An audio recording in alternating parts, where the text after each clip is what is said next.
This is Agronomy Moment. I'm Wendell Cohen.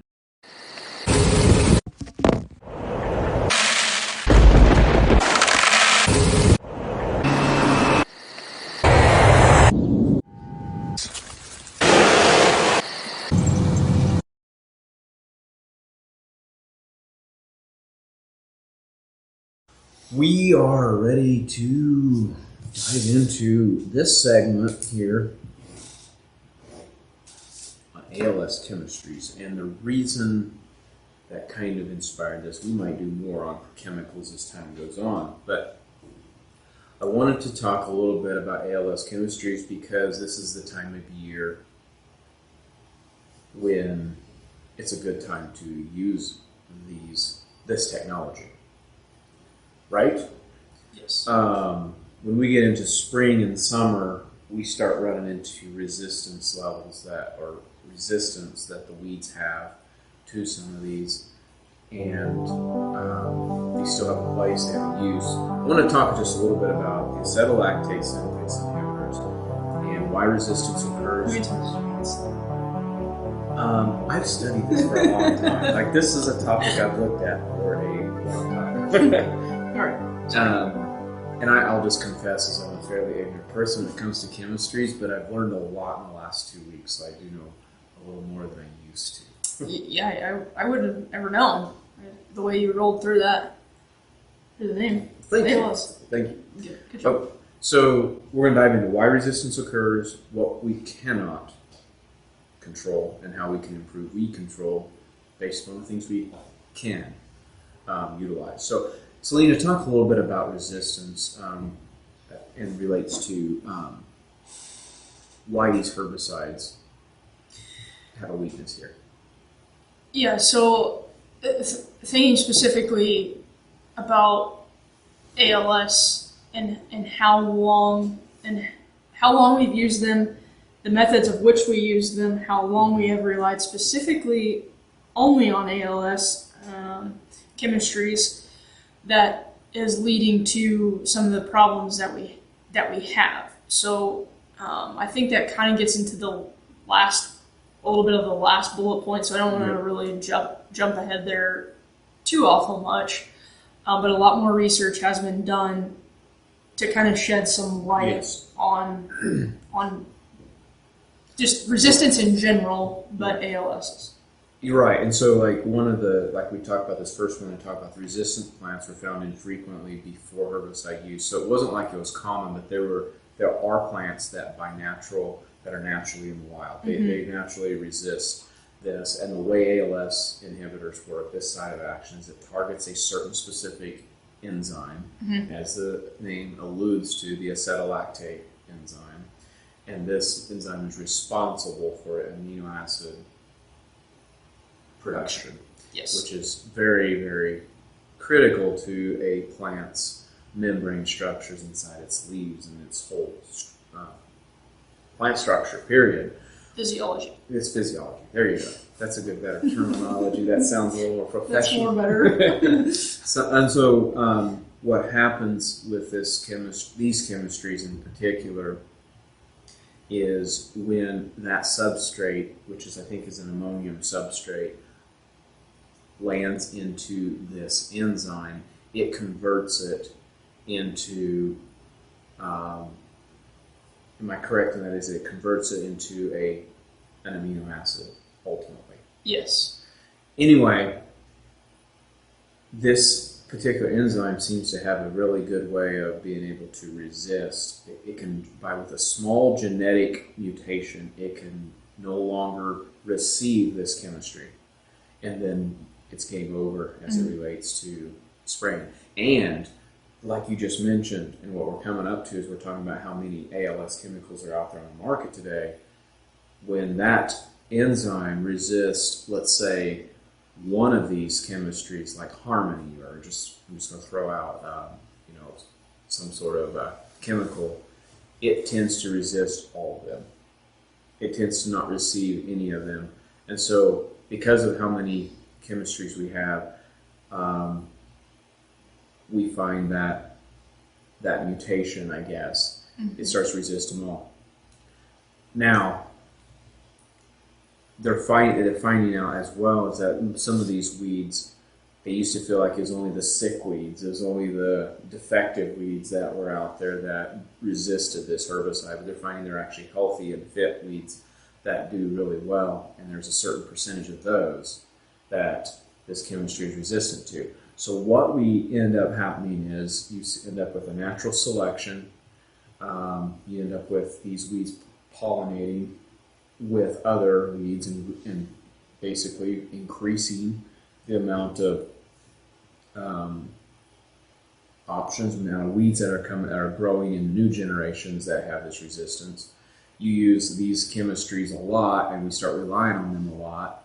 We start to get selection pressure, and the soil residual activity creates high amounts of resistance in these chemistries. So that's a little bit of a deep dive into why this is happening. Don't want to spend too long on here because it can get boring really quickly, but it is important to know. So what and how, Celena? How do we combat this so that we don't find ourselves with mare's tail a foot high? Yeah. So just a few different things, options, I guess. We have, Wendell did a good job of putting quite a few bullet points there over what we can do and to help kind of mitigate some of this resistance. So obviously we think of a fall herbicide pass. With that fall herbicide pass, and it's a really good time to use an ALS chemistry to help with, to not only have a residual down, to give us a little bit longer lasting residual in the soil for come springtime. Yep. But using a dicamba or 2,4-D in an ALS type of chemistry in the fall works really good. If there's a situation where, maybe you don't want to use a residual, or you want to really keep that residual in your back pocket when you really need it in the spring for a bird down or a pre-emerge situation, a dicamba or 2,4-D combination with a glyphosate works really well also. So that'd be a little bit more of an economical route and still allow you a great amount of flexibility if you were on the fence about going to a corn acre or going to a bean acre and not really sure what way you were going to go there. And your biggest caveat there is just going to be is that when you get to the spring warm-up of March and April is to be scouting. Mm-hmm. Realize that them are going to be areas you might need something a little sooner. Right. Than residual might have provided, which. Right. And then we do have fall tillage up there. Tillage can help in situations. However, if you're in a no-till situation that's working well for your operation, and that's what makes the most logical sense is to continue on with the no-till. That's when we might look more towards a herbicide pass in the fall. We got a couple different options there, breaking it down by a acre going to soybeans and an acre going to corn. Yep. So like Wendell already said, scouting early, keeping an eye on when those weeds emerge in the fall time. Because like your soybeans, you're going to be scouting for weed control before you're thinking about, in general, in our area, planting. Yeah. And one thing, we mentioned mare's tail. And that's a weed. Oh my gosh, words. Yeah. Weed that is resistant to ALS. In the fall time, before it bolts, while it's still in its rosette stage, might be another good consideration to kind of think about the physiology of and how mare's tail does grow, and when we can effectively control that, trying to get a little bit of grasp on it in the fall. To where before it bolts, or it doesn't have a chance to bolt. Maybe is a better way to say that. Because once it does, then it becomes a real sturdy plant that's hard to get chemical to be effective. And feel free to screenshot the screen if you want to look at some of these options. But basically, too, with our options in chemistry, Celena was helping me understand your different sites of action and utilizing them. And depending on your weed pressure, we can help you design a weed pack or a herbicide package and system that can work really well for your operation and keep your sites of action mixed up, especially as we get into spring. Yeah. So as we think about the fall time frame, we mentioned the dicamba 2,4-D glyphosate, throwing an ALS in with the mix, but in the fall time, we do have a couple of different potential options up there, and by no means is this a strict recommendation or the end-all be-all. This is just something we were just kind of brainstorming to throw out there as options, but a couple of sites of action there. On the crop going to soybeans, get the Autumn Super, Valor SX, again, the 2,4-D dicamba glyphosate option. Yep. But then that's our fall. Transitioning to the spring time frame, when we're either going to make that burn down pass or a pre-emerge pass, we kind of talked about a lot of the times we have we're going into a relatively I don't want to say clean field, but a manageable weed situation at close to planting.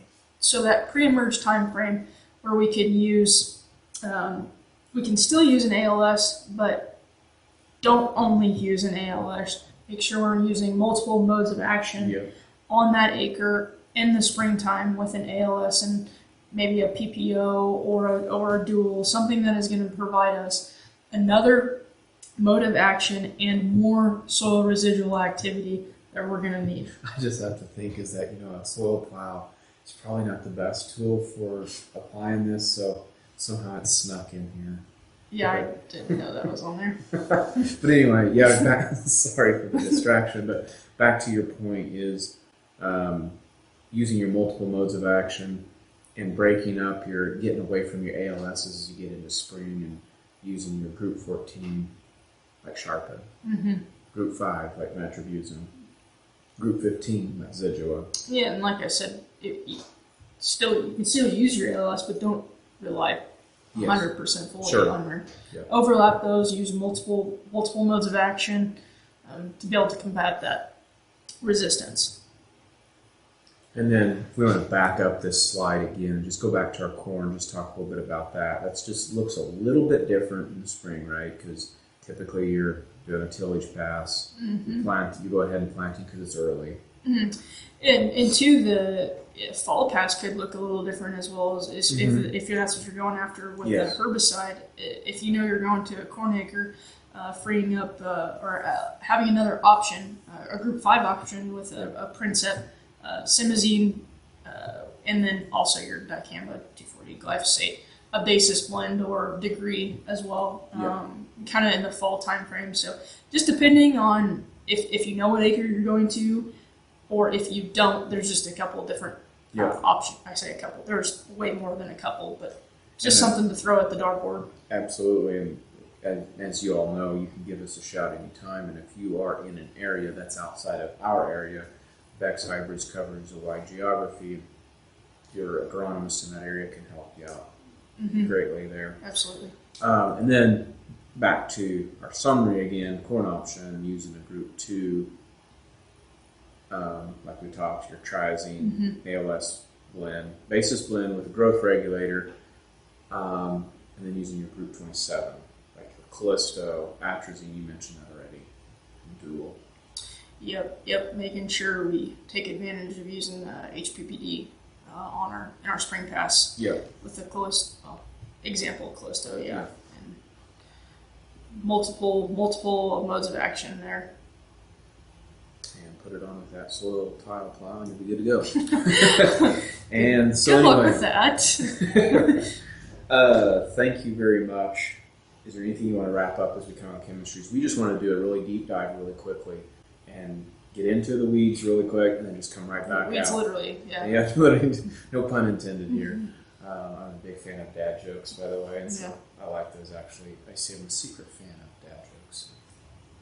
It's my people who are with me, they get exasperated by by the mirth that I get out of. That you get out of dad jokes? Yes. Yeah. Should I tell one now? Go for it. Let's see. As of now, all they think we're doing is drinking wine on our podcast. Yeah, because of the color and the mugs and so on. Oh yeah, I'll do one. My wife hollered at me the other day and said, "You never listen to anything I say." To which I responded, "That seems like a weird way to start a conversation." Good one. Anyway, I'm sorry for the distraction. Insert buttons. We will wrap this up. If you have any questions, put all the stuff right there on the screen for you. Reach out to me anytime. Thank you. If you want alerts on what we are finding in the field, go to topagservices.com/signups to receive alert, or subscribe to our YouTube channel. It is our goal to bring you the most recent and advanced information possible. If you have any questions or feedback, feel free to reach out to us anytime. We also ask you that you give us a like and follow our channel wherever you listen to your podcasts or watch these videos. This ultimately helps us reach more people like you.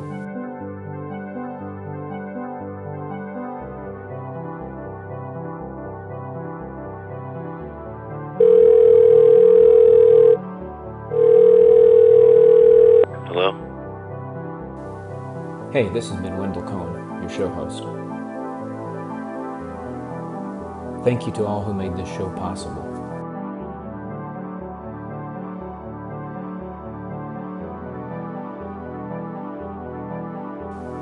This show is over.